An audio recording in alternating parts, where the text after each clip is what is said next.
One from Jammu and Kashmir. We keep up with those details. One police personnel has attained martyrdom. One CRPF personnel has sustained injuries. Now, the terrorists fired upon this joint Naka party of the CRPF and the police. This has happened in Pulwama, and one police personnel has attained martyrdom. So this is big breaking news coming in. What's also a point of concern and worry is that though the area now has been cordoned off, the police personnel, the CRPF personnel who were deployed in this very area were deployed to provide security to a few Kashmiri Hindu families. So those are the details coming in. So was it the Kashmiri Hindu community there that was really on the target of these terrorists? That's the big question here, because we're being told that 3 to 4 Kashmiri Pandit families were staying in this very area. Let me go across to Ishan Mani once again, joining us with more details. Yes, Ishan.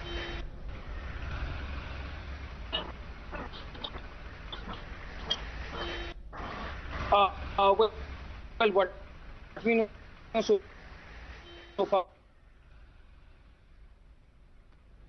far is...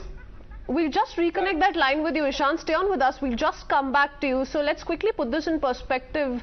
And in the meanwhile, Ishan will be back with us in just a bit. So this firing took place on a minority guard. That's detail number one that we have. And 3 to 4 Kashmiri Pandit families, we're being told, were staying in this area. So this area that was being guarded by the CRPF and the police there, they were actually guarding Kashmiri Hindu families residing in that area. We have Mr. SP Ved joining us on the phone line. Mr. Ved, what do you make of this? We've seen the series of attacks that have taken place on members of Kashmiri Hindu families across J&K, particularly in the Kashmir Valley. And, you know, with these kind of details coming to light of how these police personnel, these CRPF personnel were actually deployed in this area in Pulwama to guard these families, a direct attack that has taken place on them, sir. See, Pulwama as part of South Kashmir is definitely infested area, and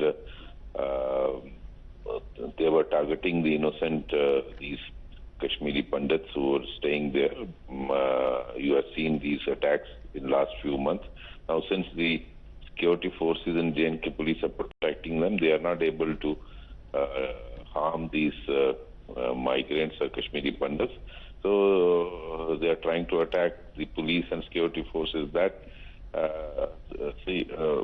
our security forces are ready to attack and fight these terrorists, but they will definitely like to fight and ensure that there is no harm to the minority community. So that is the spirit J&K police and security forces work there in Kashmir Valley. Okay. Former DGP J&K, Mr. SP Ved, thank you for joining us with that perspective. Let me also bring in Major General GD Bakshi, who's joining us on the phone line.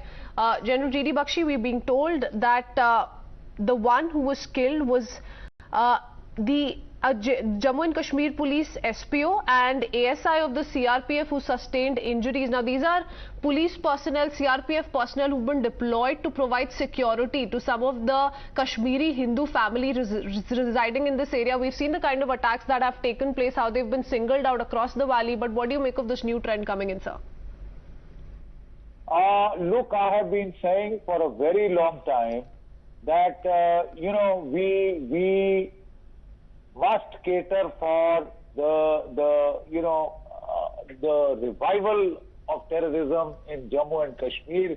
All-out attempts by Pakistan to somehow revive the flagging fortunes of terrorism in the valley. Ever since 370, you are seeing a plethora of Indian flags fluttering in the valley, which was never seen before on Independence Day, at Lal Chowk, on the Dal Lake, etc. They are worried, they are concerned that they are losing the battle, and therefore they are doing their damnedest to revive terrorism. Every day their drones are crossing over to drop AK-47s, pistols, grenades, explosives, drugs, cash, consignments, so that terrorism can be revived. And this attack, as very specifically was, I think, targeted on the minority community, the poor Pandit families who have gone back. I think by their sacrifice, the police personnel, the CRPF, the J&K police, they have paid a price, but they have saved these people. There needs to be an all-out drive to exterminate terrorists. Exterminate terrorists from Jammu and Kashmir, ruthless. As it is, their shelf life can be counted in hours and days now. But I think we need to go for a drive to make sure that the last terrorist in Jammu and Kashmir either surrenders with his hands up, or he goes and he is buried underground. And the big question is, what more can be done? Because, you know, here are people, part of our forces, trying to give safety, provide safety to those who are on the target of these terrorists, and that's what's happening with them now. So this is certainly worrisome. Major General G.D. Bakshi, we have a reaction coming from Omar Abdullah's when he's taken out a tweet and he says, while condemning this attack, I send my condolences to the family of J&K police personnel who laid down his life in the line of duty. So those kind of messages essentially coming in. But the larger ecosystem, General Bakshi, that we've been talking about, that also has a role to play. And if we don't see, you know, a serious crackdown take place in terms of condemnation coming from the political circles as well, then half the failure is coming in from that side of J&K's too. No, absolutely. We have to be, like I said, we have to be crystal clear in our mind. We can't afford a situation where Pakistan will get a free run to revive terrorism in J&K. That cannot be accepted under any circumstance. And therefore, we need to go on an all-out drive without remorse, without pity, to finish these people who are trying to cause problems for India in the valley, trying to reverse the gains that have been made. That should just not be allowed. Thank you, General Bakshi, for joining us here on Times Now. Let me also quickly go across to former J&K Deputy Chief Minister Kavinder Gupta ji joining us on the phone line. Kavinder साहब क्या कहेंगे, क्योंकि एक और attack police पे, CRPF पे, नाका party पे जो सिक्योरिटी दे रहे थे कई जम्मू कश्मीर में कश्मीरी हिंदू फैमिलीज, 3 से 4 फैमिलीज हमें बताया जा रहा है वहां रह रही थी, उनकी सिक्योरिटी के लिए ये डिप्लॉयड थे और इन पे डायरेक्ट अटैक हुआ है sir.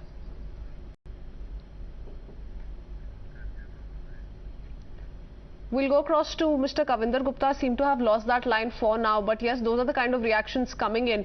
But what is extremely clear is that Kashmiri Pandits, Kashmiri Hindus continue to remain a target for these terrorists in the valley still, and more that needs to be done, as our defense experts have also pointed out.